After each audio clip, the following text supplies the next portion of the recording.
Hello and welcome. I'm Alexis Dennehy, and this today is SomaSutra.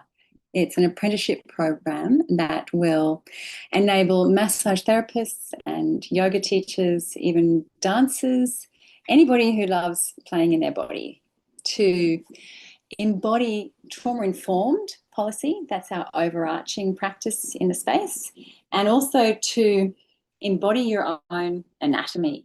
I love to use my favorite app, the Visible Body. So you'll be joining me in this, and you'll also be seeing how I practice in the moment, real time, with my clients. It's our student clinic, Kenta and myself.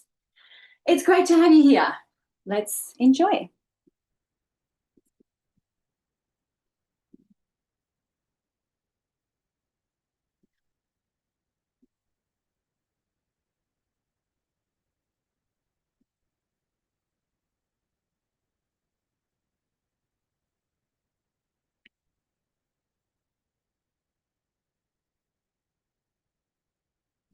Wherever you are, breathe.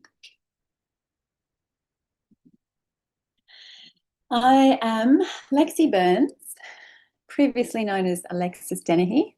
I still feel like Alexis Dennehy, but Lexi Burns feels more like my playful self. I'm a somatic practitioner. I love what I do. It's me to the T, as in I've moved, I've danced, I've embodied my whole life. And I do not plan for that to change. I practice firmly under trauma-informed policy. This has completely transformed the way I operate. Trauma-informed policy is grounded in 5 principles. Commit these to your body, to your heart, and most importantly, practice them in your daily life. Practice them with your clients, and we can invite more safety through bringing this line, including the spine, down. It's something you can apply in your daily life. You can do it before you walk into a social setting, before you walk into a presentation, before you get on the train, before you see a client. I'm going to start gradually shifting my audience from the general public to remedial massage practitioners. I'm going to include somatic practitioners across the board, dancers and yoga teachers, physios, exercise physios. Yeah, my intention is to share my knowledge, share my embodied knowledge. Remember, maybe even someone in your past. Let's share the screen. I'm going to go to, now when you search trauma-informed policy, you'll see that the government support Phoenix, Australia. They get most of their resourcing, most of their documentation, most public health practice will reference Phoenix. It's blueknot.org.au.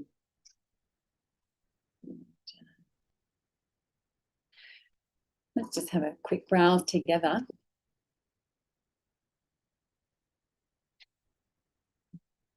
As a remedial massage practitioner, if somebody reveals to you that they are in active domestic violence or family violence,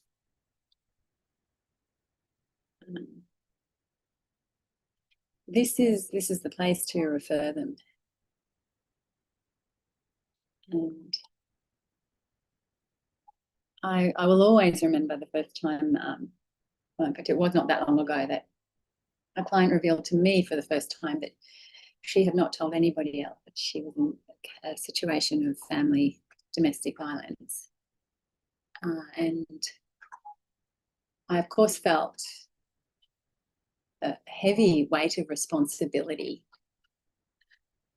So I immediately popped across the road, or across the hallway rather, to a GP that I was practicing with at the time. Dr. Toby, if you're listening, shout out. What a practical and honest practitioner. He's at Graceville Medical. And Toby said, no, look, Lexi, it's fine if you have provided a number, then that is your due diligence. I said, Toby, do I need to follow up? He says, no, Lexi, that's it. That's your job done. Now I did follow up. She was on my mind. And in fact, sadly, I'd given her DVconnect. This is a bit disappointing because she said they were not available. She called numerous times. Anyhow, I've not actually had to call Blueknot myself now, I realize. So if anybody does or anybody has, please do leave a comment on how reliable they are. I've definitely called Lifeline, fantastic. You can often have the one consistent counsellor numerous times. Anyhow, important. Probably worth putting this number in your mobile now under Blueknot. And yes, here we have trauma-informed policy. You know, Kathy Kesselman is a trauma survivor herself, and she is incredibly grounded, incredibly passionate. She resources to the hills. She references to the hills. She has multiple publications. I believe she's a GP, was a practicing GP. Now, yeah, I mean, it's important that you know, if you do want to call yourself a trauma-informed practitioner, that these are the criteria that you are adhering to. Attuning to trauma, applying the principles. Here we are. Safety, trustworthiness.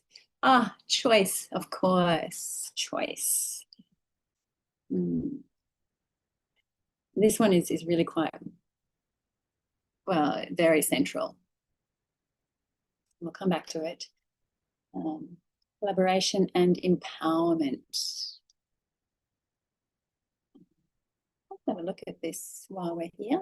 The origin of these 5 principles.